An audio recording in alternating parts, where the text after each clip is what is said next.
안녕하세요. 오늘은 리츠에 대해 알아보고 지금이 리츠에 투자하기 좋은 시기인 이유에 대해서 설명하겠습니다. 리츠는 부동산 투자 회사 Real Estate Investment Trust의 영문 약자로 다수의 투자자로부터 모은 자금을 부동산 관련 증권 등에 투자, 운용하고 수익을 투자자들에게 돌려주는 부동산 간접 투자 기구인 주식회사입니다. 일반 회사와는 다르게 리츠의 경우는 90% 이상을 배당해야 법인세를 면제받을 수 있습니다. 리츠라는 제도의 목적인 부동산 간접 투자 기회 제공을 통한 투자자들의 배당을 지급하기 유리한 구조로 되어 있다고 볼 수 있습니다. 리츠 투자의 장점은 첫 번째, 자산 상승을 기대할 수 있습니다. 부동산에 직접 투자하여 월세를 받는 것보다 먼저 리츠가 투자하는 대상은 서울 중심가 빌딩이나 경기도 요충지의 물류센터 같은 투자 매력도가 높은 곳들이기 때문에 시간이 지남에 따라 자연스럽게 가치가 상승할 가능성이 높습니다. 서울 주요 구역의 빌딩이나 경기도 요충지의 물류센터는 그동안 자산가치 상승을 꾸준히 보여왔습니다. 두 번째, 우리가 보통 부동산을 투자하기 위해서는 억대의 자금을 투입해야 되지만 투자 금액 측면에서 소액 분산 투자가 가능하다는 장점도 있습니다. 세 번째, 부동산을 직접 관리하지 않아도 됩니다.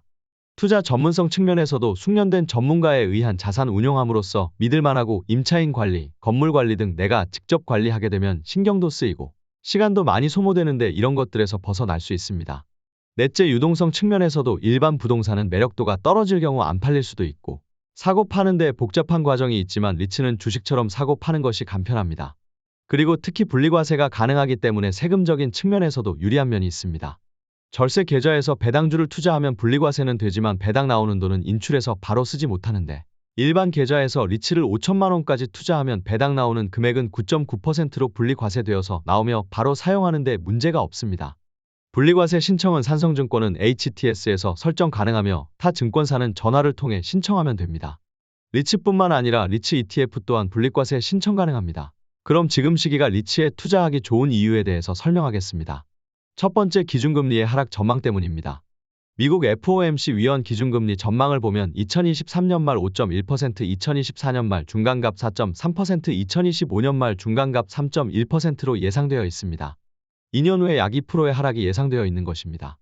물론 인플레이션과 경기 상황에 따라 시기의 변화가 있겠지만 장기적으로는 하락시킬 의지가 있는 것만은 맞다고 봅니다. 금리가 떨어지게 되면 이자 비용이 줄어서 배당 여력이 늘어나게 됩니다. 둘째, 저렴해진 주가입니다.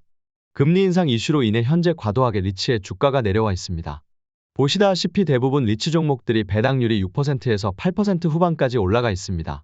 보통 리츠주들은 평상시 3%에서 5% 정도를 유지하는데 주가 하락으로 인하여 배당률이 상당히 올라가 있습니다. 좋은 배당주는 주가가 싸져서 배당률 올라갈 때 사라는 말이 있습니다.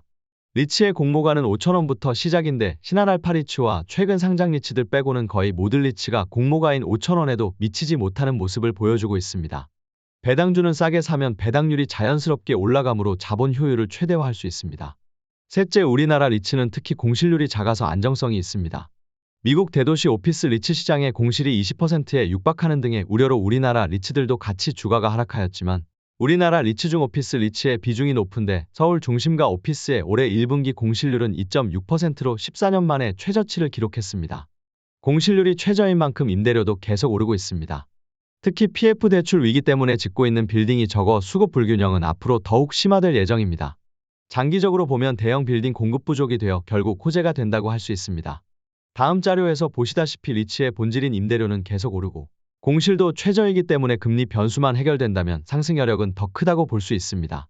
물류 리츠도 ESR 캔달스퀘어 리츠는 쿠팡이라는 강력한 임차인이 있고 D&D 플랫폼 리츠 또한 파스토라는 네이버에서 투자한 물류 회사가 있어 공실률이 없이 유지하고 있습니다. 특히 ESR 캔달스퀘어 리츠는 이번에 660억에 매수한 2000물류센터를 810억에 매도하며 물류센터의 자산가치를 입증했습니다. 아직 17개의 자산이 남아있기 때문에 자산가치만 생각해도 투자 매력도가 있습니다. 한국의 리츠들은 자산가치로 보나 공실률과 배당률로 보나 확실히 저평가 구간에 있다고 볼 수 있습니다. 현재 기술주들은 이미 다 신고가를 들어가는 등 과열 단계에 들어가 있어 지금 따라가는 매수보다는 저평가되어 있는 리츠에 들어가는 것이 좋지 않을까 생각합니다. 오늘도 제 이야기를 들어주셔서 감사합니다. 이상 월세배당겜이었습니다.